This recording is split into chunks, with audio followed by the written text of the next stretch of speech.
people do, they always have a reason. They may not be aware of the reason consciously, but there's always a reason. If someone tries to commit suicide, there's a reason.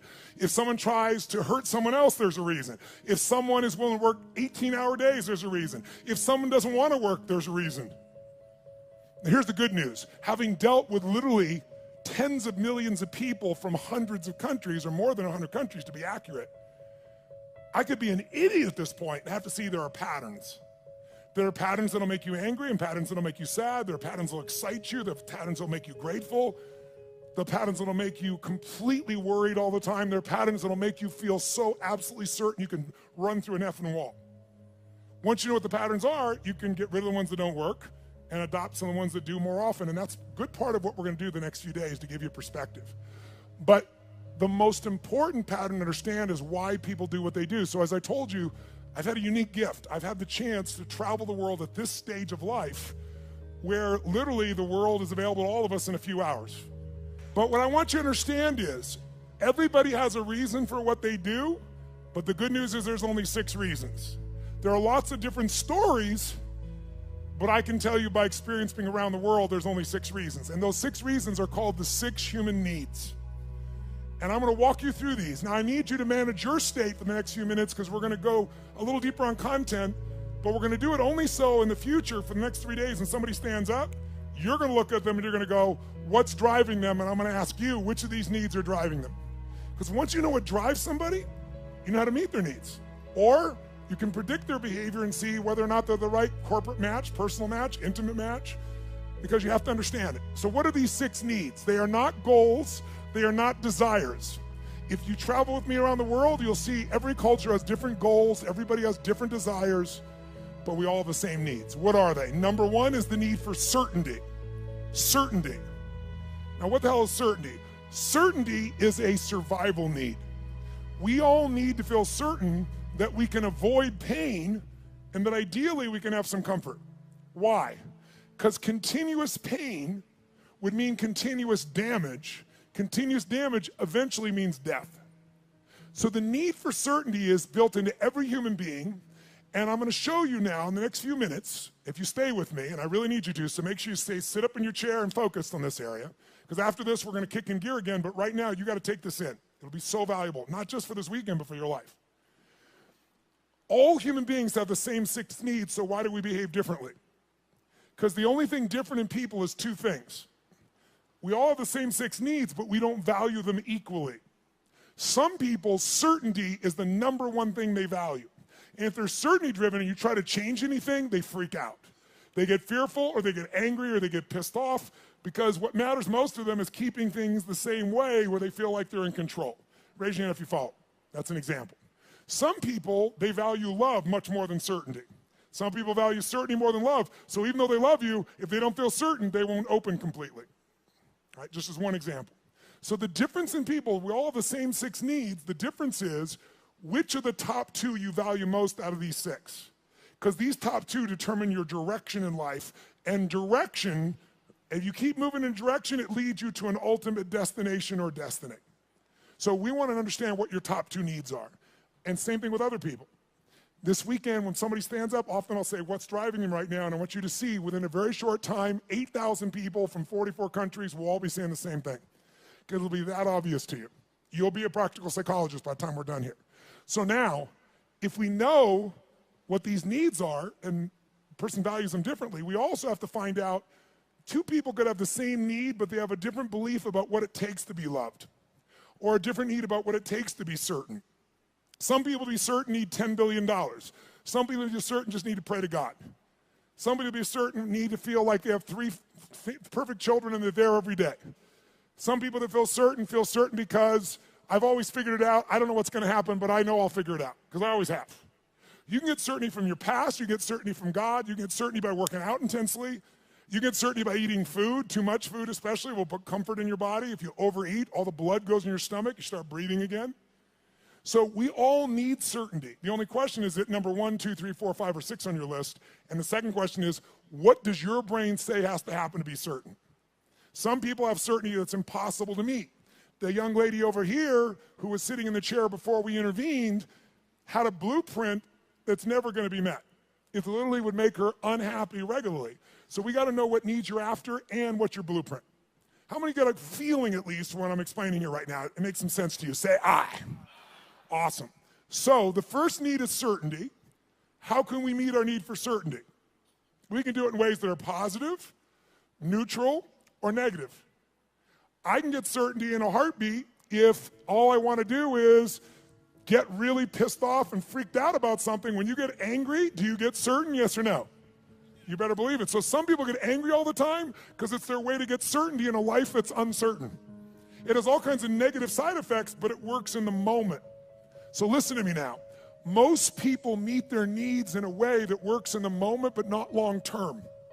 So they feel good for a short time, like a sugar high, and then they drop emotionally, and they got to do it again, whether it's food or smoking or drinking or whatever it is. So you can meet your needs in positive ways, neutral ways, or negative ways. So if I came along here and I said, what's your name, sir? Chase. Chase, I want to make a deal with you. How much do you weigh? 246. We're going to weigh you in 5 minutes. He says he weighs 246. If you're within that range, I'm fine. Here's my deal. I will give you, I'm going to put $50 million US cash tonight into an escrow account for you. They're going to weigh you.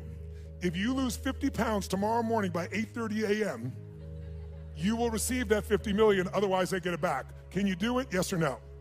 No? Sure you can. Take off a leg, take an arm, we can get your ass there. There's no question, Chase. Is the goal obtainable, yes or no? Is it achievable? Is it obtainable, yes or no? But it's not sustainable, and that's how most people meet their needs. They use a drug or alcohol or food or cigarettes or something to get comfortable, to get certainty back.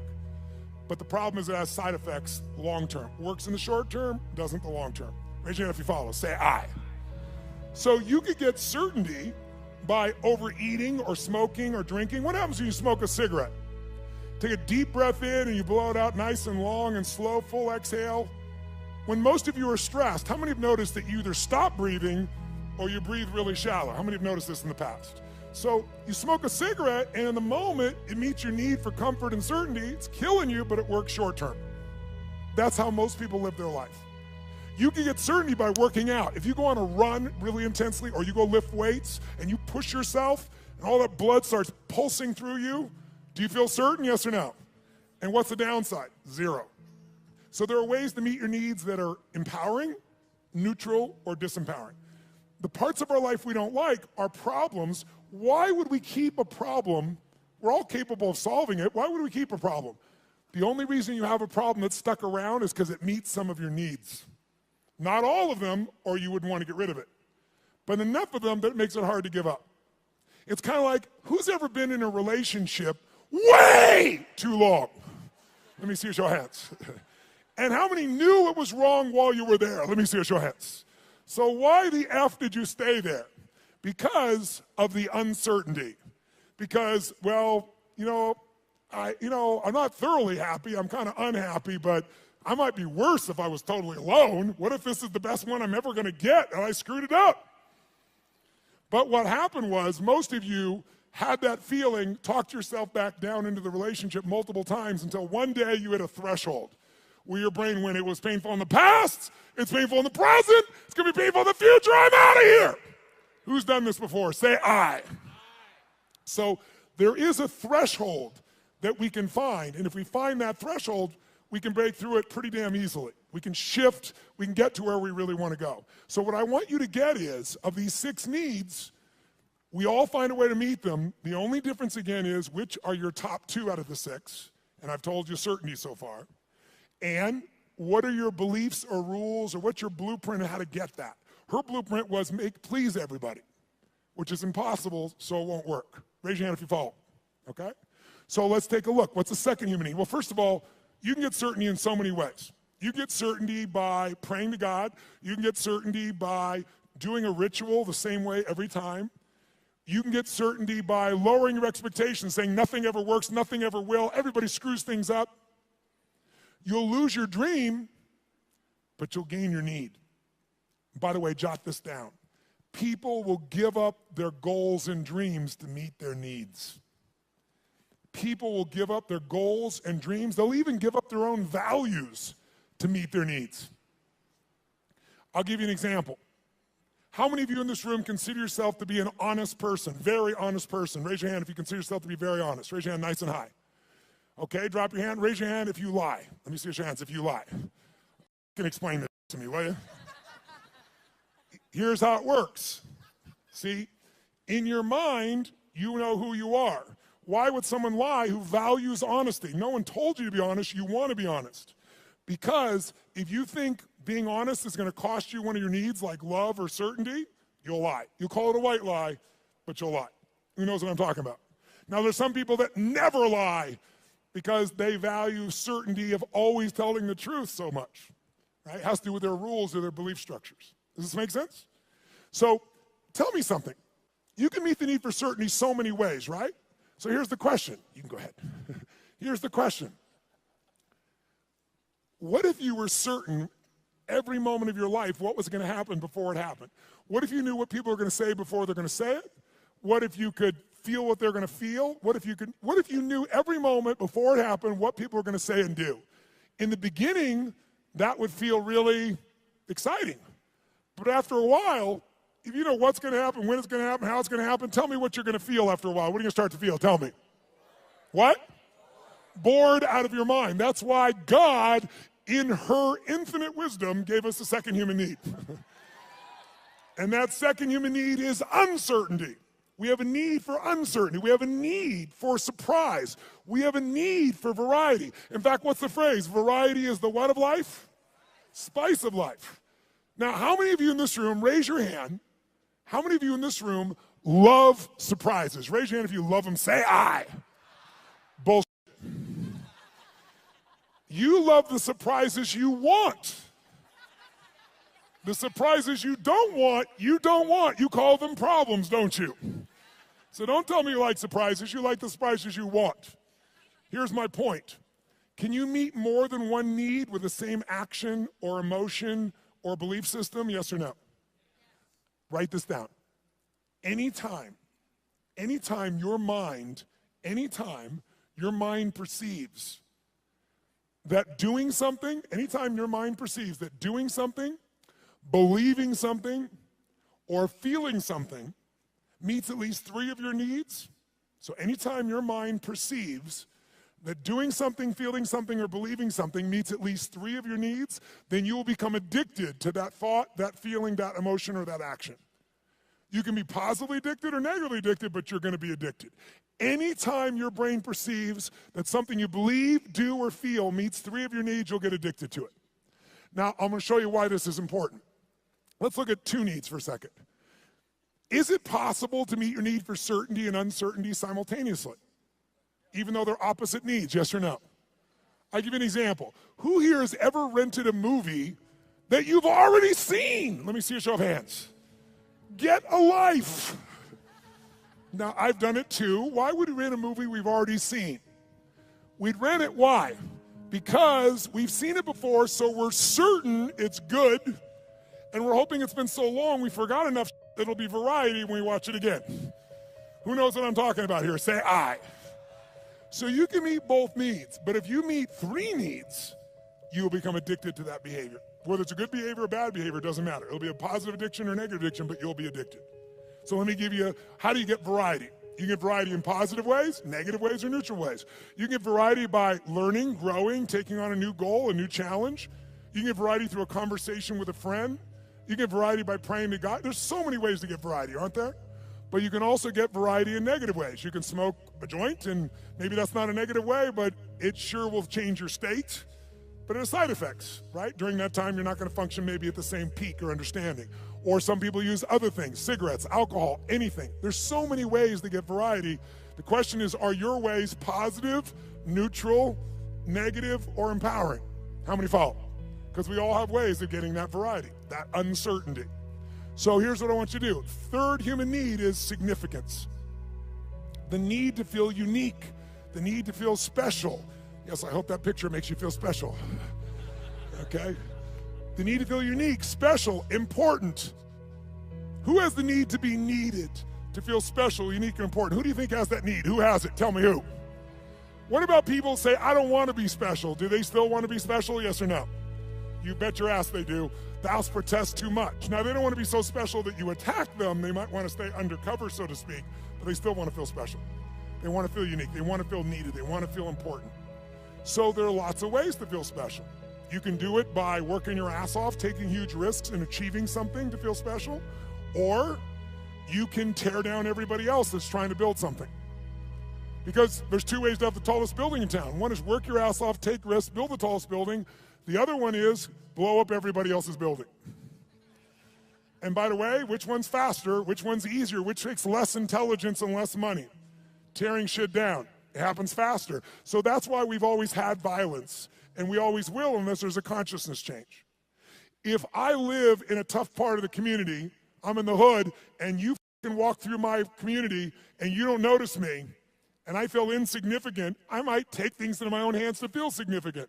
If all of a sudden I put a gun to your head, tell me on a 0 to 10 scale, how certain am I you're going to respond to me now when I put that gun to your head, 0 to 10? 10 is absolute, 0 is not at all. Where would you put it? Quick. Yeah, 100. Is it true? But also, when I put my gun to your head, how significant am I to you in your life, even if you didn't know me a minute ago? If I got a gun to your head, how significant am I, 0 to 10? 100. I'm the most significant thing in your life, and a moment ago you didn't know I existed. And I don't need any intelligence, I don't need background, I don't need education, all I need is a gun and the will to do it. Oh, by the way, just in case there's not enough there to be an addiction, when I put that gun to your head, every time that happens, it's going to be a different game. I know you're going to respond to me, I know I'm significant, but what you're going to say and do is different, so I get variety. So you meet 3 needs, but violence doesn't end there. Because the 4th human need is connection and love. And most people are too afraid to love because they've loved and been disappointed, or they've loved and then lost the love, and it was so painful that now they settle for the crumbs of connection because that's safer. So it's a form of the need, but a low level of the need, but it's still part of the need, and we got to meet it. So if you're going for connection and love, if I cut my gun to his head, on a 0 to 10, I'm a 10 of certainty, I'm a 10 of significant to him, I'm going to have a ton of variety. But are we also connected in a sick way, but deeply connected in this moment? Yes or no? On a 0 to 10, how much connection is there between our lives at this moment when I put the gun there? 100. How many follow this? Say I. So violence meets 4 of the human needs, and that's why we've always had it. That's why ISIS exists. That's why people do the stupid things they do, is they do it to try to meet their needs. The biggest cause of violence, though, if you'll notice, is 95% of the time when it's a terrorist, it's a male. Why is that? Because in the human nervous system, if you're masculine, testosterone is probably large in you. Whether you're a man or woman, if you're more masculine, you got a lot of testosterone. Testosterone is about dominance. It's about significance. It's about domination. And the higher that is, the more they want it. If they look at their life and they're not dominating, and they get really frustrated, they'll do a final act. Men will die for significance. Women will die for love. Now, some men will die for love too, so you know. But biochemically, a female is wired to be able to nurture and to support human beings. We wouldn't exist if it wasn't for every woman in this room, because we all came through one and we wouldn't exist. There's no man that can make this shit happen. But the women have, and the reason is because they have that connecting power as their strength. Now, can any man become more love-driven? Yes. Can any woman be more significance-driven? Yes.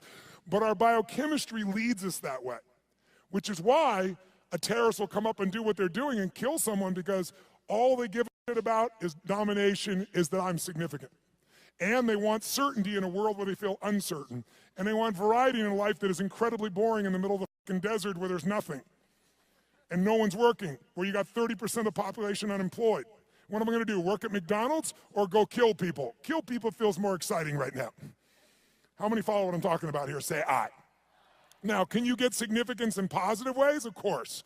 You can be significantly more generous than anyone else, and that generosity gives you a sense of significance because you know you're really a giver. You're not trading, you're not exchanging, you really are giving. And it makes you feel full. It makes you feel significant because you know the truth. No matter what you tell people verbally, you know what's true inside. And no one can mess with that. You can get significance by the way you dress. You can have significance by having more tattoos and earrings in more locations than any of us want to know. But the bottom line is you can know more about box scores and sports to be significant. Everyone finds a way to be significant. Most people find a way to be significant by having a significant problem. Why? Because if I'm really successful, you might like me for a while, but after a while, most people get annoyed with someone who's always happy and successful. Yeah, easy for you! Who knows what I'm talking about here? Raise your hand, right? But if you got big-ass problems, who's going to be upset with you? You're not competing with them. So you have huge problems and go, oh, I understand. But if you're doing really well, it's like easy for you. So most of us unconsciously learn to create big problems as a way to connect because it's the safest way to connect and not be rejected. Some of you do it like she does by trying to please everybody all the time. Thinking if I please you enough, then you'll come to me. You'll give me what I'm really wanting too, which is what she wants. But it doesn't work that way. It works sometimes, but not all the time and not even the majority of the time. How many follow here? Say I. So we have what needs so far? Number one is, nice and loud, number one is certainty. Certainty you can be comfortable, you can avoid pain, you can survive, you can be comfortable. Second human need is the need for uncertainty, also need for variety or surprise. What's the third human need? The need for to feel unique, to feel special, to feel important. Who has that need? Who has that need? Everyone. And the fourth need is the need for connection, and most people settle for connection because love is too scary, because they loved it was so wonderful and it went away and they don't want that pain anymore. So they want love, but they settle for connection. So if you can't get love or connection anywhere else, buy a dog. Don't get a cat, they're independent, get a dog. Is it true? You can be the dumbass owner, you can not even feed them, you can leave for 5 hours, you can leave for 5 minutes and it's like you've been gone for 6 months, they're so excited, right? So anyone can feel connection and love. You can do it through prayer, you can do it through good gifts, you can do it by dressing special, you can do it by having big problems. The only question in life is not whether you're gonna meet your needs. The only question is how. And is it obtainable or sustainable? Is it empowering, neutral, or negative? And if you want to change your life, willpower never lasts. But when something meets more of your needs, it's effortless. If you want to know what the biggest addiction is in our culture, it's not alcohol, it's not some form of prescription drug, it's not an illicit drug, it's problems. Because problems allow us to try to deal with our deepest fear that we're not enough and we won't be loved by saying it's not me, it's this problem. It's just that I have ADHD, it's just that I've been through this, so most people meet their needs through problems. Unfortunately, they don't meet their deepest needs, because up until now, we've described the first 4 needs, which are the basic needs of your personality. But everyone, by the way, finds a way to meet these first 4 needs. Even if you have to lie to yourself, if you got to work 20-hour days, you will find a way to meet your need for certainty, uncertainty, significance, even if it's just you have worse problems than anybody else, connection to yourself, you will find a way. But the final 2 needs are the needs that create fulfillment, and they are the spiritual needs, not religious, but spiritual. The 5th human need is growth. We've already said it. We grow or we what? There's no way around it. If your business isn't growing, it's dying. If your relationship isn't growing, it's dying. There are no plateaus in this life. Who's with me here? Say I. So growth is life. And if you want a one-word key to happiness, I'll give it to you right now because it's real obvious having worked with millions of people. Progress equals happiness. If you're not even where you want to be, you're still overweight, you're still financially struggling, you're still not where you want to be in your career, but you start working out. You haven't lost the weight yet, but you start feeling better, you start making progress. Or you start to change that business. Still not there yet, but you're making progress. Or change that relationship, or change your body, or change your health. Anytime you start making progress, your happiness will go through the roof. Anytime you achieve things and you don't set up something new to go for quickly, you'll lose momentum, and in a short time you won't be so happy. Because the law of familiarity will come in, and this thing that once was this big dream will now just be something that you're used to. So the purpose of a goal is not to get the goal. The purpose of a goal is who we become to achieve it. What you get will never make you happy. Who you become will make you very happy or very sad, depending upon how you approach it and what you do with your life. So our approach here is we want to grow. And then the sixth human need is the need for contribution, the need to step out of ourselves. See, how many of you in this room, when something great happens, how many of you can't help yourself, you immediately want to share that with somebody you love? How many immediately that's your first thought? Say, I. Why? Because you can only feel so much yourself. I don't care if it's sex, drugs, rock and roll, whatever it is, there's only so much pleasure you can internally have. You want to share that concert with someone. You want to share that experience with someone because by sharing it becomes more. It's more than just you. Growth and contribution are our fifth and sixth needs. They are our spiritual needs. They are the needs that fulfill us. Everybody finds a way to feel somewhat certain, some variety, some significance, even if they got to tear people down, some connection. But very few people grow continuously and contribute continuously, which is where all the joy is. How many follow here? Say I. So we're going to make a couple distinctions. But first of all, can you meet somebody and in a few minutes start to pick up which needs might be driving them most? Yes or no? Yes or no? Of course you can. In fact, I'll give you an example. I was flying, I don't know, this was probably 5, 6, 7 years ago. I was flying this small plane across the country, and I was being the pilot. And I landed in Kansas City. And I landed in Kansas.